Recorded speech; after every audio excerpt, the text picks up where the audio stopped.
Olá, tudo bem? Que alegria estar aqui mais uma vez no programa Cartório Passo a Passo. Muito prazer para você ainda quem não me conhece, meu nome é Alcione Montani, estou tabeliã aqui no estado de Mato Grosso e encantada com o ecossistema cartorial.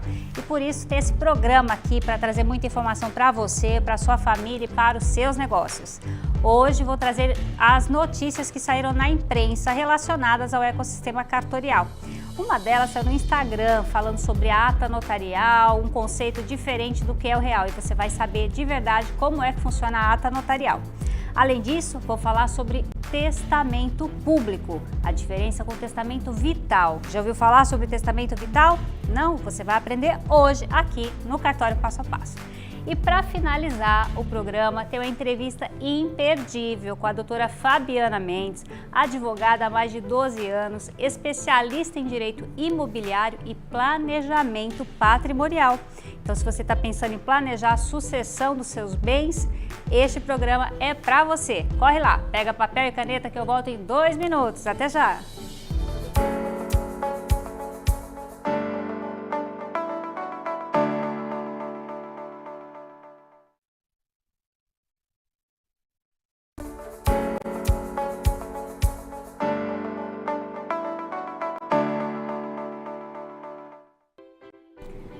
Vamos lá começar esse programa com muita energia e muita informação relevante para você.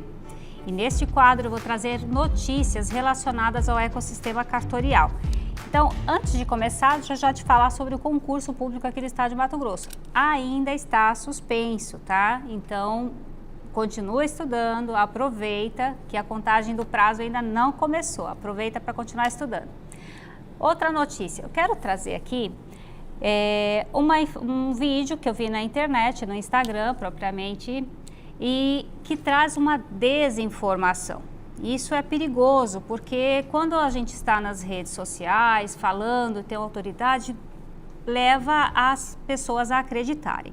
Eu vou soltar um pedacinho do vídeo e aí a gente vai comentar sobre esse instituto que fala sobre a ata notarial.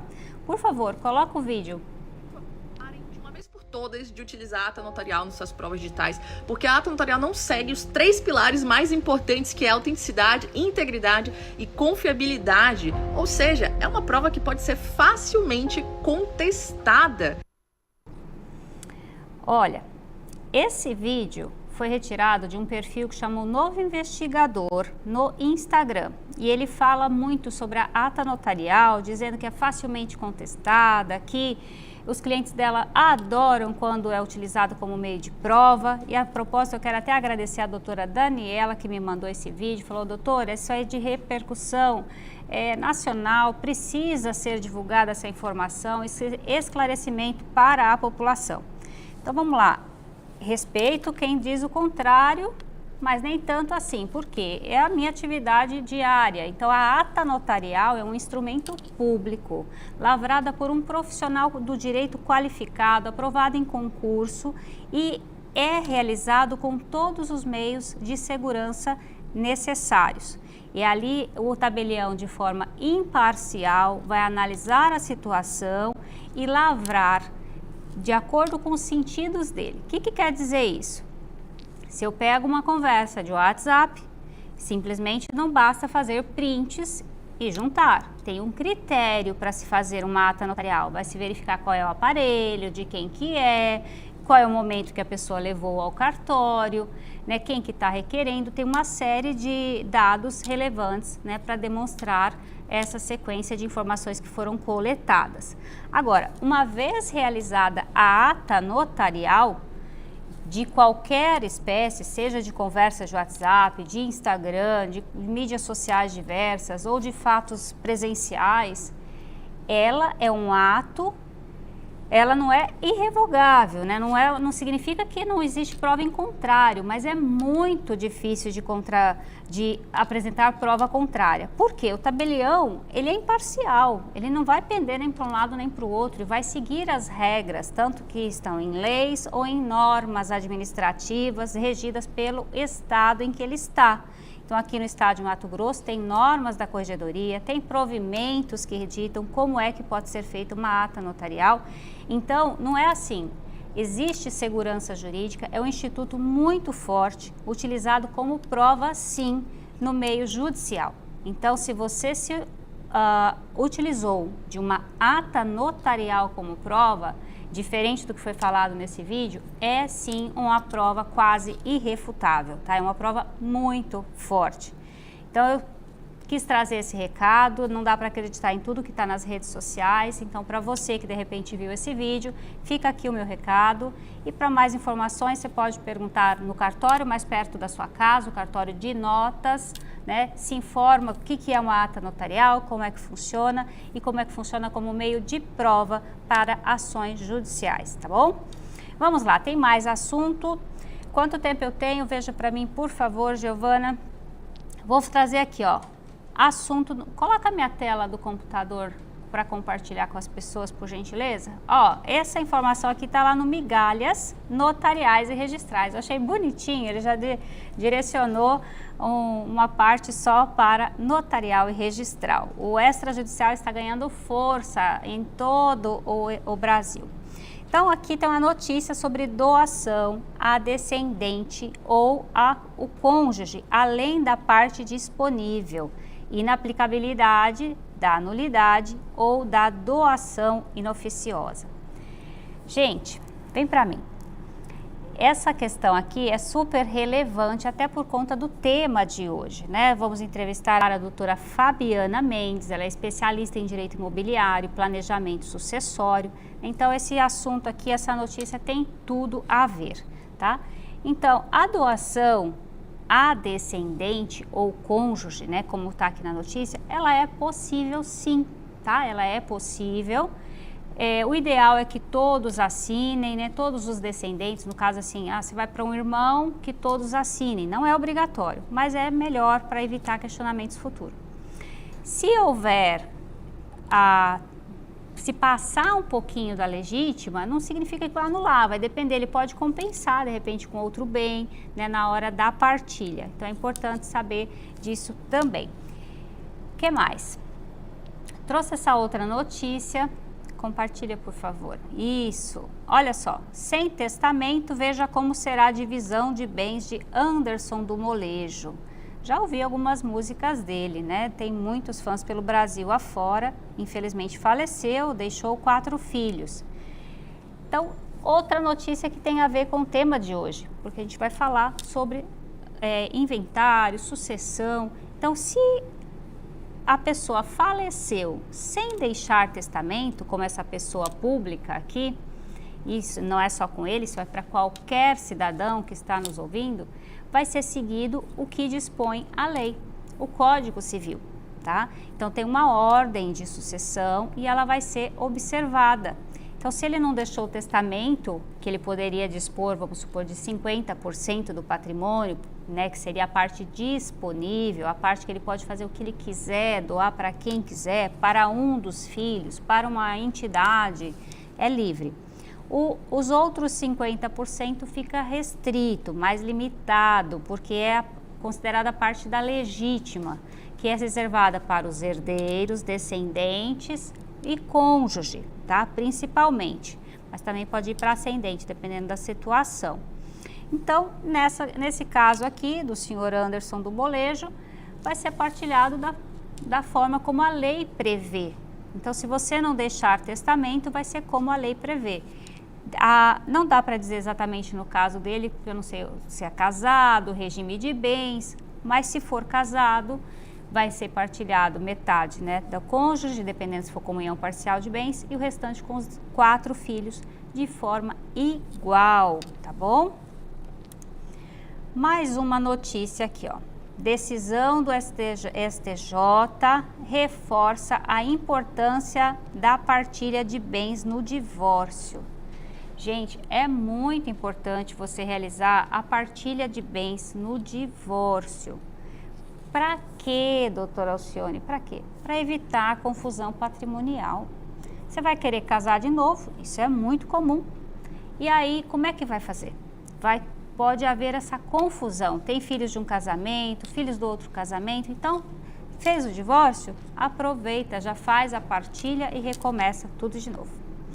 Gente, Quantas informações, né? Você vê, estão informando, essas notícias jurídicas têm tudo a ver com cartórios. Dá para ser feito divórcio em cartório, dá para fazer a doação em cartório, testamento em cartório, tudo. O cartório facilita a sua vida. E depois do intervalo eu vou falar sobre testamento público e testamento vital. Você vai conhecer esse novo instituto e vai poder tomar suas decisões com mais embasamento. Eu volto já após os comerciais.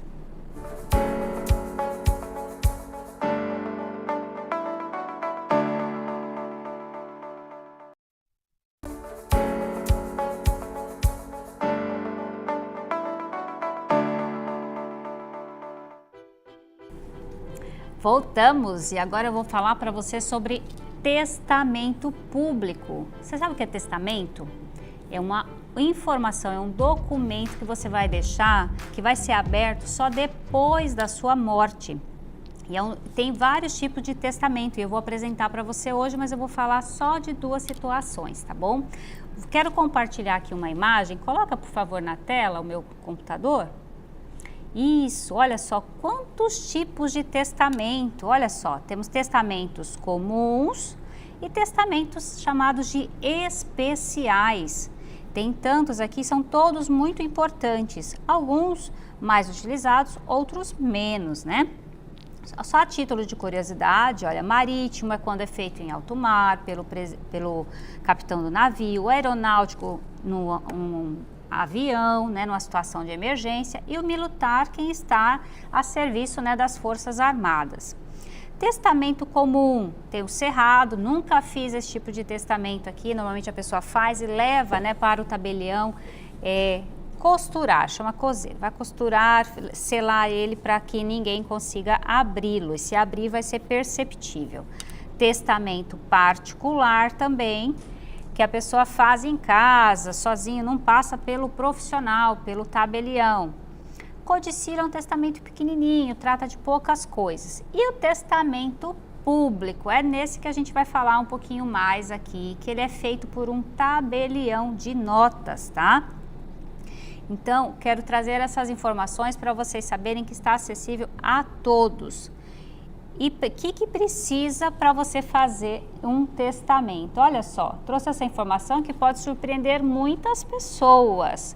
A partir dos 16 anos de idade, já é possível fazer um testamento, isso mesmo. Ele é relativamente capaz e já tem capacidade para testar. Quem mais pode se utilizar do testamento público? Primeiro, todas as pessoas, né? Todas as pessoas podem se utilizar. Mas tem algumas que só podem deixar testamento se for na forma pública. Por exemplo, o surdo-mudo, o analfabeto. Então, se a pessoa não é alfabetizada, mas tem patrimônio, quer deixar um testamento, ela pode. Mas, por conta desta condição, somente poderá testar por instrumento público, então só com o tabelião. Eu trouxe aqui algumas características de testamento, simples para você entender como é, porque tem gente que fala, eu não vou fazer um testamento, todo mundo vai saber o que é que eu tô, qual é a minha vontade, vai dar briga. Ninguém vai saber. Por quê? Primeiro que o conteúdo dentro do cartório é sigiloso, o que é feito no cartório fica lá. Depois, quando você fizer essa escritura, né, de testamento, ela vai para uma central, não vai ser emitido cópia dela, certidão, enquanto a pessoa estiver viva. E para ser emitida uma certidão de testamento, apenas a família ou pessoa autorizada, mediante a apresentação da certidão de óbito, é que vai poder solicitar a certidão do testamento, tá? Então fique tranquilo quanto a isso. Características, olha só, coloca ali por favor. Personalíssimo, só você pode fazer por você, tá bom? Unilateral, também é só a sua vontade, não importa para quem você vai deixar alguma coisa, a vontade do outro. É a sua vontade que importa aqui, a vontade de quem? Do testador, tá? Revogável, é muito importante você saber que o testamento é revogável. Você pode revogar a qualquer momento. Fez hoje, chegou em casa, mudou de ideia, sonhou, qualquer coisa. Chega lá e fala, quero revogar o testamento. Precisa de justificativa? Não precisa. E tem exceção, tá? Se, por exemplo, no testamento a pessoa fez um reconhecimento de paternidade, esta cláusula não será anulada. Então é importante, isso vai ser orientado, se você for fazer um testamento e colocar uma cláusula desta natureza, provavelmente você será orientado que se você mudar de ideia, esta cláusula não será revogada. Outras disposições patrimoniais podem ser revogadas. Inclusive, o fato de você fazer um testamento não significa que você está com o seu patrimônio bloqueado, está livre. Por quê? Esta manifestação de vontade é para depois da sua morte. Ah, mas eu mudei de ideia e decidi vender o meu imóvel e viajar pelo mundo. Ótimo, parabéns. Você é livre para isso. O que vai acontecer então com esta cláusula que deixou a casa para Maria? Esta cláusula não será aplicada, tá? Então, se o imóvel não está mais disponível, não vai conseguir atender aquela vontade. Ele mudou de ideia no caminho, uma revogação tácita, tá bom? Não é expressa, ela é tácita. Mas ele pode revogar de forma expressa todo o testamento ou parte dele. E se ele fizer um novo testamento, tratando de tudo novamente, de forma diferente, vai prevalecer o mais recente, tá? Se ele dispôs e não revogou de forma expressa o testamento anterior, significa que ele mudou de ideia, tá bom? Forma solene, olha só, outra característica aqui, solene, tem solenidade, tem um rito processual, ainda que seja no cartório, né, um processo administrativo, tem que ouvir o testador, vai colher a manifestação de vontade dele, verificar se ele está lúcido, se não está sendo coagido, tudo isso a gente faz antes de lavrar um testamento. Porque às vezes chega a parte, meu pai quer fazer um testamento. Tá bom, mas eu preciso falar com seu pai. Não, ele vem na hora de assinar. Não, eu quero ouvir do seu pai qual é a vontade dele. E eu vou fazer perguntas relacionadas, perguntas nada a ver, para saber se realmente ele está lúcido, se sabe o que está fazendo, tá bom? Então, é muito importante que você saiba como é que funciona, as características. Aqui eu coloquei mais uma característica que você pode surpreender, gratuito. O testamento público em si, a lavratura dele não é gratuita.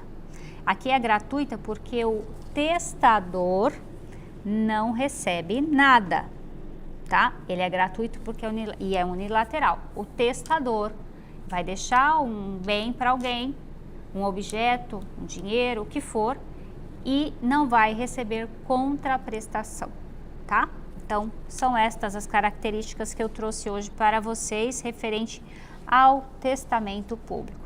Lembrando que o testamento público ele é lavrado exclusivamente pelos tabeliães de notas. Ah, meu advogado vai fazer, então é particular. Ah, mas foi o advogado, é particular. Testamento público é só no cartório, com o tabelionato de notas, tá bom? Que o tabelião pode lavrar a escritura, testamento e aprovar público e lavrar o cerrado, tá? Então, o testamento público deve ser redigido por tabelião de notas, garantindo ao documento a maior credibilidade, seriedade e mantendo o rigor formal exigido pela lei. Gente, tabelião é cumpridor de lei. Fala, é muita burocracia. A lei está exigindo isso. Então, temos que cumprir a lei. Os tabeliães fazem isso, nada mais que isso. Ele tem que resguardar o interesse da parte, se resguardar também, porque ele é responsável pelos atos que ele ou seus prepostos lavram, tá? Então, é importante que você saiba disso. Doutora, mas e esse testamento vital que estão falando? O que é esse testamento vital? Na verdade, o termo técnico é diretivas antecipadas de vontade, tá? Você vai antecipar seria a sua vontade, mas não relacionada aos patrimônios. Aqui, mais sobre você, como você quer ser tratado, quando você não conseguir manifestar vontade. Todos nós vamos morrer um dia, né? Não tem pílula de milagre, então todos nós um dia iremos. Uns mais cedo, outros mais tarde. E aqui, a pessoa vai prever como ela quer ser tratada se Deus me livre ela não conseguir manifestar a vontade. Quem vai poder cuidar, o que pode fazer, se ela quer ser, por exemplo, entubada, se ela não quer, qual o limite de tratamento. Isso é possível, né, porque aqui prevê, né, com fundamento na autonomia da vontade e principalmente no princípio da dignidade humana, você definir, né, e deixar de forma expressa para passar segurança aos seus descendentes ou ascendentes, quem estiver por você na hora que tiver que assinar uma autorização no hospital, tá bom? Então, é isso. Coloca aqui para mim, eu vou compartilhar mais algumas informações, ó. Testamento vital, então, é um documento público, tá? Tem que ser feito no cartório de notas, ó, feito no cartório, no qual uma pessoa expressa, ou seja, ela diz a sua vontade sobre os cuidados de saúde que deseja receber quando estiver incapaz de tomar decisão por conta própria. Às vezes ela está inconsciente, alguém vai ter que decidir. Então, se você deixou um documento, os médicos vão seguir a sua orientação, tá? Testamento vital pode indicar a manifestação de vontade do paciente, seja de, olha só, de aceitação ou de recusa, tá? Ninguém é obrigado a fazer ou deixar de fazer, senão em virtude de lei. Então, a lei está te possibilitando você deixar uma diretiva de vontade. Se você não quer ser submetido, por exemplo, a uma quimioterapia, ninguém pode te obrigar. Tá? Se você não quer ser entubado, ninguém vai te obrigar. Mas se você não deixou a sua vontade, fica difícil de não socorrer, né? Pode ser encarado dessa forma, então por isso pode não ser atendida a sua vontade. Então, mas se você deixar escrito, fica bem mais fácil. Eu trouxe alguns dados aqui, a gente está terminando o tempo, daqui a pouco temos uma entrevista importante, que você vai gostar muito sobre informações relacionadas ao patrimônio, inventário, planejamento sucessório. Mas olha só, no testamento público, eu trouxe essa informação aqui, lá daquela revista Cartório em Números, quinta edição de 2023, tá? Mais de 492 mil testamentos públicos já foram realizados nos cartórios de notas do Brasil. Muita coisa, não é mesmo? Muita coisa. Testamento por estado. Só uma curiosidade aqui, ó, Mato Grosso, 1959 testamento público, tá? E diretivas de vontade, 7.600, ainda é pouco, pouca gente conhece. Então, aqui no programa Cartório Passo a Passo, trazendo essas informações relevantes para você, para tomadas de decisão. Aqui no estado de Mato Grosso foram realizadas 276 escrituras, né, diretivas antecipadas de vontade, muito relevante. Gente, volta aqui para mim. É isso, depois do intervalo vou entrevistar a doutora Fabiana Mendes, advogada, especialista em direito patrimonial e vai trazer muitas informações. Ela é de Curitiba e vamos fazer até um comparativo entre como é que funciona lá em Curitiba, né, no Paraná e aqui em Mato Grosso. A gente se vê já já após os comerciais.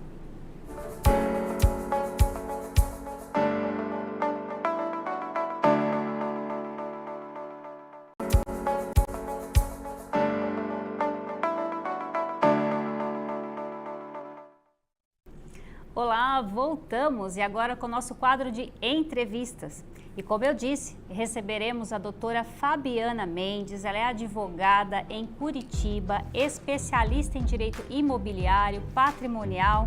Eu já acompanho ela nas redes sociais de longa data e hoje eu tenho a satisfação de compartilhar esse momento aqui no Cartório Passo a Passo para ela trazer os seus conhecimentos também para o público do estado de Mato Grosso. Então, quero convidar, por favor, ela está em Curitiba, como eu disse, vamos recebê-la de forma online. Olá, Fabiana, tudo bem? Olá, tudo bem? Alegria estar aqui com vocês. Que Agradeço. bom, que alegria te ver e te ouvir, né? Nós tivemos alguns problemas técnicos, mas estamos te vendo e te ouvindo. Vamos lá compartilhar, que alegria. Quero agradecer por você ter aceito o nosso convite, de trazer o seu conhecimento, né? Compartilhar aqui com o público do estado de Mato Grosso, mas também para todo o Brasil, porque também vai ficar disponível no YouTube. E as informações sobre cartórios extrajudiciais têm aumentado a procura, né? E eu soube por você também que você já trabalhou esse tema, né? Conta para, aliás, antes da gente começar nos temas, para você entrar, me fala um pouquinho sobre você, sobre a sua trajetória, como foi que você decidiu ingressar na área jurídica? Bom, primeiro, dizer que é uma alegria estar aqui, agradecer o convite. Esse programa realmente é necessário, né? Debate temas muito importantes e a gente precisa realmente debater e conversar e trazer mais informações para a população. Bom, eu sou Fabiana, sou pernambucana, mas moro aqui em Curitiba já há mais de 20 anos e sou advogada há 12 anos, tenho meu escritório aqui em Curitiba e me especializei em direito imobiliário e direito sucessório, né? Nos últimos anos, eu tenho me dedicado, inclusive na área de pesquisa, aos temas relacionados ao planejamento sucessório. É realmente uma paixão minha tratar sobre esse tema. Então, é uma alegria estar aqui para a gente bater esse papo e trazer mais informações nessa troca de experiência. Ótimo, a alegria é toda minha. E vamos lá, esse termo planejamento sucessório é uma incógnita para muita gente, né? A gente fala do inventário, às vezes do testamento, até abordei esse tema aqui hoje no programa, mas planejamento sucessório é novo. Fala pra gente um pouquinho o que é de fato um planejamento sucessório. Isso. A sucessão é aquilo que vem depois, né? Então, quando a gente tem um falecimento, a gente tem uma sucessão de bens, de direitos, né? E quando a gente está falando de sucessão, a gente está falando de herança, né? Falando de forma mais popular, a gente está falando de herança. Então, a gente gosta de dizer que existe a herança planejada e a herança não planejada. Aquela herança planejada é a herança que passou por um planejamento sucessório. Aquele patrimonialista, ainda em vida, define como vai ocorrer a partilha dos seus bens, fazer aquela destinação. Ele pode fazer isso utilizando várias ferramentas, vários instrumentos do planejamento sucessório. E a gente tem a herança não planejada. O que é isso? A pessoa faleceu, deixou bens, a gente vai fazer um inventário. E esse inventário, ele vai seguir as regras do Código Civil com relação a essa partilha de bens. Quem são os herdeiros, quem são os sucessores e como vai ocorrer essa partilha, está ali mais ou menos engessado no Código Civil. Quer dizer que o patrimonialista não tem chance, não tem oportunidade de definir como e para quem vai os seus bens? Tem. E ele pode fazer isso em vida por meio do planejamento sucessório. E, Fabiana, tem uma idade mínima para começar? Porque a gente até abordou que a idade mínima para testar é a partir dos 16. Então, não tem também uma idade mínima para se pensar num planejamento sucessório, né? Estando ali com a capacidade civil, né, a gente já pode pensar no planejamento sucessório. Eu tenho bens e eu tenho capacidade civil, então eu posso fazer doação, posso fazer testamento, posso fazer holding, né, utilizar dos instrumentos, das ferramentas para definir a minha sucessão. A gente gosta sempre de alertar que a gente não sabe o dia de amanhã. Não é somente para quem tem ali uma idade já avançada. Se eu tenho bens, eu posso já pensar na destinação desses bens quando eu não estiver mais aqui, porque a gente não sabe o dia de amanhã. Então, a gente às vezes é pego ali de surpresa. E uma herança, uma sucessão não planejada, ela pode ali trazer muitos transtornos para a família. A gente sabe que quando o inventário, quando vai tudo para o inventário, tem litígio, os bens ficam bloqueados. A gente vê filhos, viúvas em situações realmente temerárias, em situações difíceis, por conta desses bens não poderem ser movimentados. A gente não pode movimentar a conta bancária, a gente não pode vender bens antes da realização do inventário.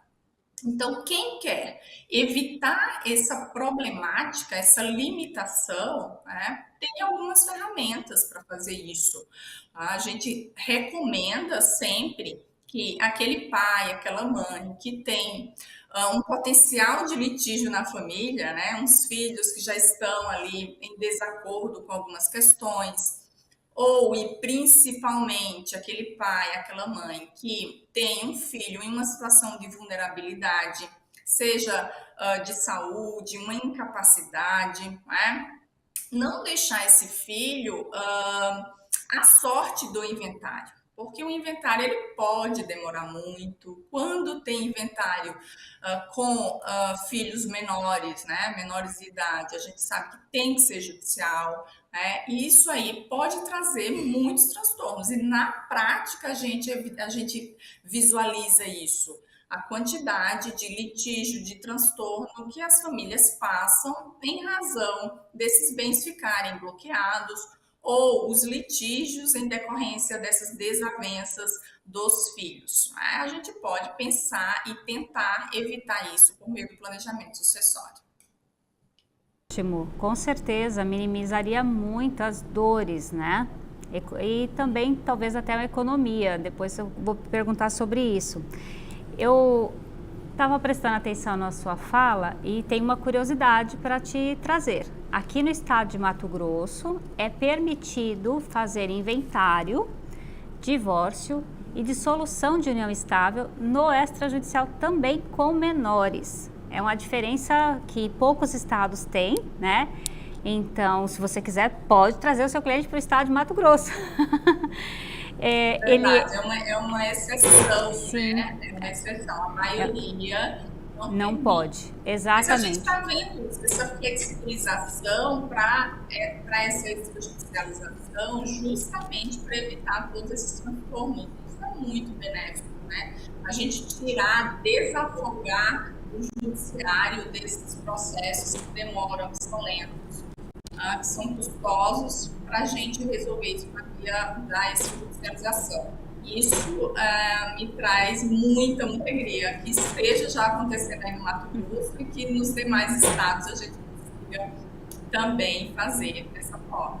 Sim, aqui está acontecendo. No começo, quando iniciou, a gente ficou um pouco perdido, né? Mas veio a orientação, vai para o Ministério Público, vai para o juiz, mas na esfera administrativa aqui.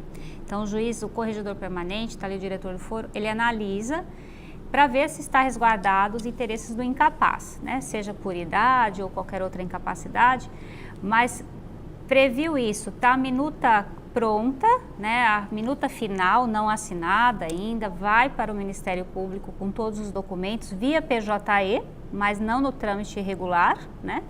E aí o Ministério Público dá o parecer, sendo favorável de imediato, esse retorno vem e nós inserimos na escritura, né? Na escritura de inventário e partilha, e finaliza num tempo muito menor, né? Quando não há litígio entre as partes, está indo para o judiciário apenas por uma exigência legal que a EVI é menor, então facilita muito e evita as dores para a família, né? Porque fica remoendo, não libera, isso que você falou inicialmente. Mas eu queria te perguntar, queria que você explicasse o papel do advogado, né, na orientação, como que a família vai escolher, se ele vai fazer doação em vida, se vai fazer um testamento, holding. Esse tema todo mundo me pergunta, e aí, vamos fazer uma holding? Eu particularmente acho que não é em toda a família que se encaixa, mas eu quero ouvir você sobre esses assuntos, por favor. Olha, é altamente recomendado que se passe por uma consultoria para definir quais são os estudos e como vai se dar essa partilha em vida. A gente chama de partilha em vida, né? Esse planejamento sucessório.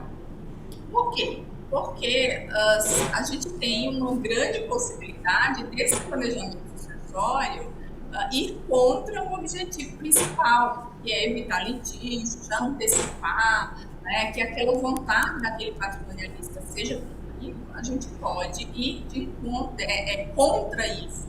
Como? Se a gente tiver um testamento anulado, se a gente tiver uma doação anulada, se a gente tiver uma holding anulada, né? Então, não é simplesmente fazer uso desses instrumentos. A gente tem que fazer dentro das limitações do Código Civil, das regras sucessórias, para que tenha eficácia. Senão, a gente está construindo algo que não vai se sustentar a longo prazo. Quando ocorrer esse falecimento, né, a gente não tem ali invalidades, né, que o testamento realizado realmente cumpra os seus efeitos, que aquela doação não seja questionada pelos demais herdeiros, que aquela holding não venha a ser anulada.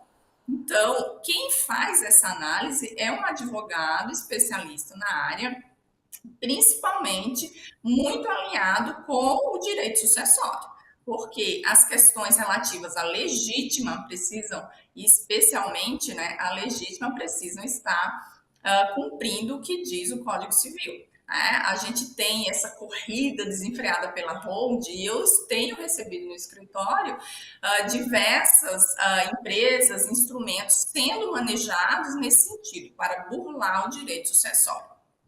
Não quero que o meu filho tenha direito, então vou colocar tudo aqui na holding.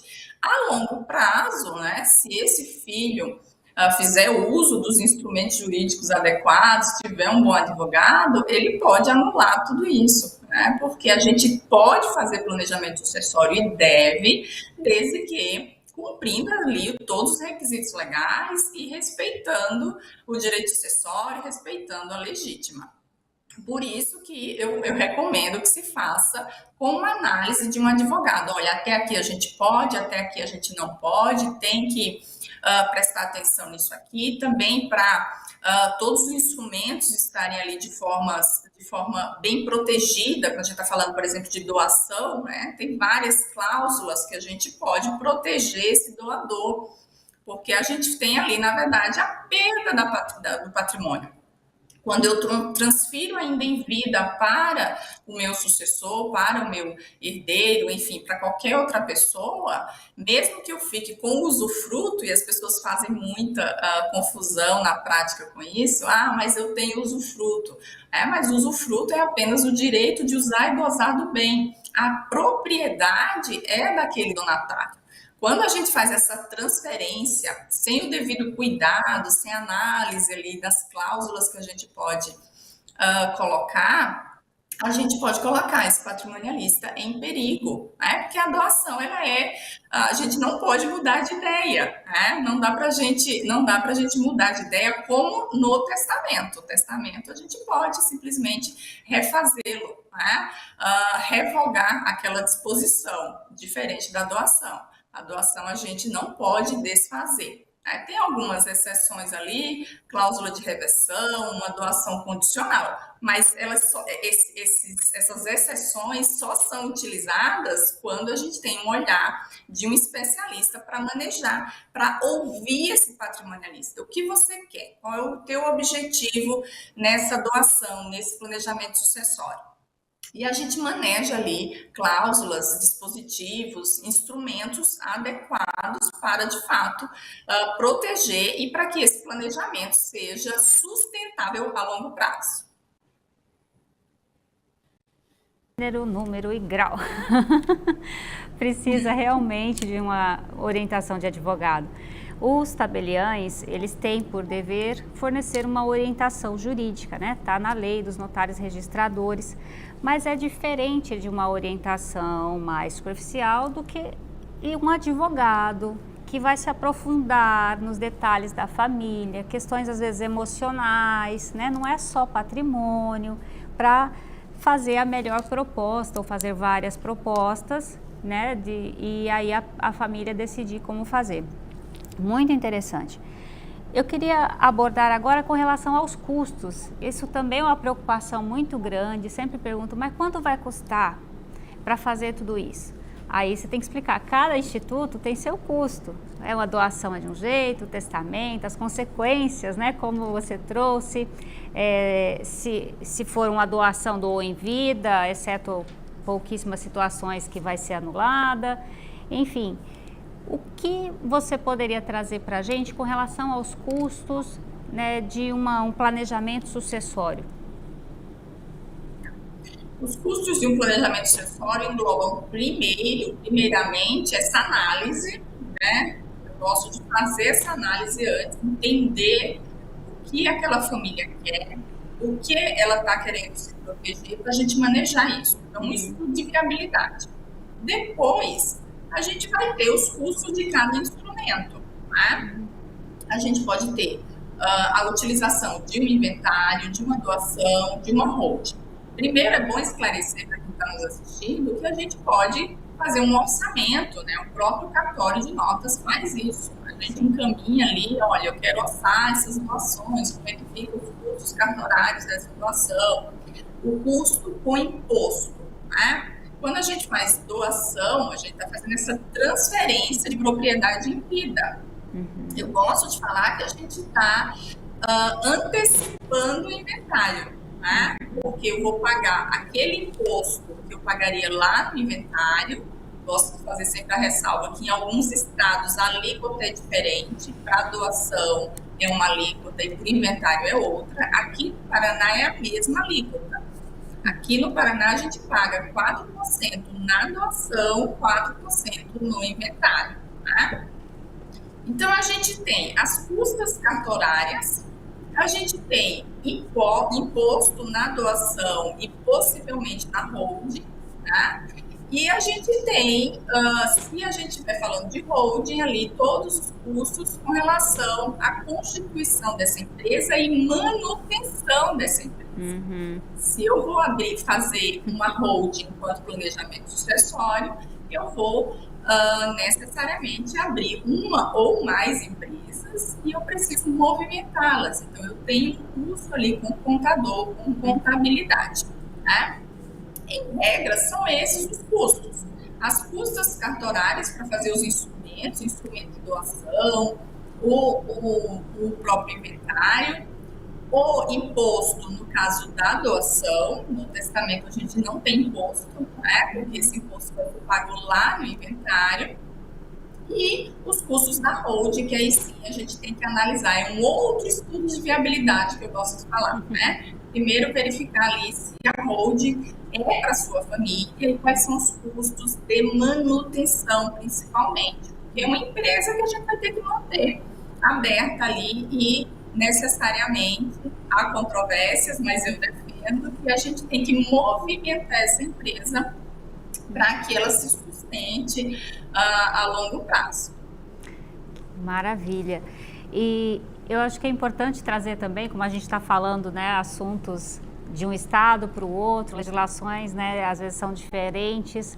Lembrar quem estiver assistindo que o ITCMD é um imposto estadual, então ele vai ser recolhido no local do imóvel, no caso, né, se for relacionado a imóvel. Então, se o imóvel for no Paraná, vai respeitar as alíquotas e as regras do Paraná. Se o imóvel for aqui de Mato Grosso, vai ter que respeitar a mesma coisa, as alíquotas e as regras aqui do estado de Mato Grosso. Nada impede que o inventário seja feito num outro estado, por exemplo, São Paulo, mas o imposto, o ITCMD, vai ser recolhido no estado de origem do imóvel. Doutora, sobre a holding ainda, que é um assunto que está na moda, né, ainda, para que tipo de família a senhora recomendaria esse instituto da holding? Tá. A gente vê uma defesa aí das holdings para evitar o inventário. Então, quando eu estou diante da família, eu gosto de perguntar assim, por que a gente quer evitar o inventário? Porque se é por uma questão de potencial de litígio, eu não gosto de recomendar holding, por exemplo. Os filhos estão brigando, então eu vou fazer uma holding para já deixar tudo definido. Eu vou fazer uma holding e vou deixar eles como sócios. Né? Para mim não faz sentido evitar litígios dessa forma. Exato. Eu recomendo a holding quando tem mais de um imóvel. imóvel e quando a gente tem ali esses imóveis gerando renda. Então, imagina que a gente tem uma família que tem 2, 3 imóveis e essa família usa ali as plataformas de locação ou usa a locação tradicional, a locação comercial. A gente já pode pensar nessa holding por uma questão de economia tributária e também por uma questão sucessória. Dentro dessa holding, a gente consegue dividir cotas para esses herdeiros, né? E se esse patrimonialista, esse pai, essa mãe, sai da holding, fica somente como administrador da empresa, a gente evita o inventário, né? Que é o terror de muita família, porque já passou por experiências anteriores, né? Teve ali litígio, não quero, demora muito, quero evitar o inventário. Gostaria de alertar que se o patrimonialista continua na holding, né, ficou lá com uma fatia, 20%, destina as outras cotas para os seus filhos, os seus herdeiros, quando ocorrer o falecimento desse patrimonialista, a gente vai ter que inventariar essas cotas dessa holding. Então, a holding somente evita o inventário se a gente fizer toda a destinação do patrimônio dentro dessa holding.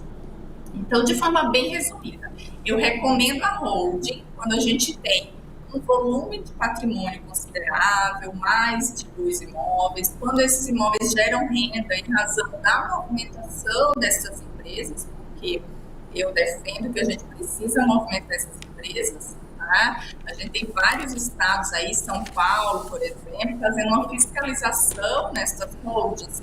Eu abro uma empresa para quê? Para ter movimentação. Se eu abro uma empresa, um CNPJ, coloco meu patrimônio ali e depois eu não faço nenhuma movimentação, não emito nota fiscal, não faço declarações, aí eles estão desconstituindo as holdings, tá? Então a gente tem que ter muito cuidado com isso. Mas, em regra, o perfil da família que é vantajoso fazer uma holding é essa, como patrimônio acima de 2 imóveis e que esses imóveis gerem renda. Muito esclarecedor as suas pontuações. Eu acredito que vai ajudar muitas pessoas a se decidir, né, no que fazer. É muito importante trazer informações de utilidade pública, que não precisa necessariamente consultar um advogado. Não é que o advogado é importante para esse planejamento, desenvolver tudo isso, mas se a pessoa sabe que tem possibilidade de holding, tem a possibilidade de doação em vida, tem a possibilidade de fazer o testamento para que se resolva depois, eu acredito que facilita as tomadas de decisões. Essas informações vão se consolidando e ela vai se acostumando com esse acréscimo de orientação e facilita depois até para compreender uma orientação do advogado. A gente está caminhando para o final aqui, mas antes eu queria perguntar também sobre a reforma tributária. No programa da semana passada eu comentei que houve um acréscimo de 19% no número de doações aqui no estado de Mato Grosso. Acredito que já com receio da nova alíquota sobre o patrimônio, sobre o inventário, né? Eu não sei como está aí em Curitiba, se já teve uma repercussão nesse sentido também. Qual a sua expectativa para esses pontos da reforma tributária nessa área, né, de gestão patrimonial? Pois é, a reforma tributária, ela pretende, e eu acho muito provável que traga mudanças significativas na taxação das heranças. Por que eu estou dizendo isso? Por toda a movimentação do governo federal, do Senado, da Câmara, nesse sentido, né? O governo federal, o ministro da Fazenda, já falou ali diversas vezes, já sinalizou nesse sentido de que patrimônios que são transferidos via herança devem ser taxados ali com uma alíquota maior do que a alíquota que a gente tem hoje. Então, a gente está esperando ali um aumento no teto da alíquota, para que quem está nos assistindo entenda melhor. A gente tem variação no imposto da herança, que é o ITCMD ou ITCD. A gente tem estados que, como aqui no Paraná, é uma alíquota única, 4%. E a gente tem estados com alíquota progressiva. Então, eu tenho um patrimônio de até 200 mil, exemplo, 2%, um patrimônio de 200 a 400 mil, uma alíquota de 4%, e essa alíquota tem um teto. O teto hoje é 8%. O movimento da reforma tributária é para trazer essa alíquota progressiva para todos os estados, né? Ficaria a cargo do estado, logicamente, porque é um imposto estadual, trabalhar a sua própria alíquota, mas a gente está vendo, além disso, um movimento para aumentar esse teto dessa alíquota. A gente tem ali sinalizações e até projetos de lei que falam em 16%, 21%, quando a gente tem o teto ali, heranças muito volumosas. Em outras palavras, quem tem mais patrimônio vai pagar mais. Tá? E a gente tem essa sinalização de aumento desse teto, dessa alíquota, que hoje é 8%. Vai mudar, Fabiana? Eu aposto que sim. Vai mudar para quanto? Não sei. Vai mudar quando? Também não sei. Certo. Eu recebo essas perguntas constantemente. Aqui no Paraná também. Eu estou percebendo, e eu atendo também clientes de São Paulo, outras regiões, que estão nessa corrida para fazer essa doação ou a própria holding antes do aumento dessa alíquota. Porque é o mesmo imposto que se paga lá no inventário, ou na doação, ou na holding, é o ITCMD ou ITCD em alguns estados. Né? Então, essa corrida tem essa motivação, evitar já ser taxado numa doação ou no inventário nessa nova alíquota que, como a gente está vendo aí, a gente está nessa sinalização de que vai aumentar, que esse teto vai subir. Outra questão que eu gostaria de pontuar aqui, a gente tem a previdência privada como um instrumento de planejamento sucessório, né? E hoje a previdência privada ela não entra no mercado, ela tem natureza ali de seguro, ela fica fora. Gosto muito de utilizar a previdência privada e o seguro, principalmente quando a gente tem ali incapazes, filhos, né? Porque a gente já vai sacar assim que ocorrer ali o falecimento, a gente não precisa partilhar, levar para o inventário, a gente vai lá e saca esse valor.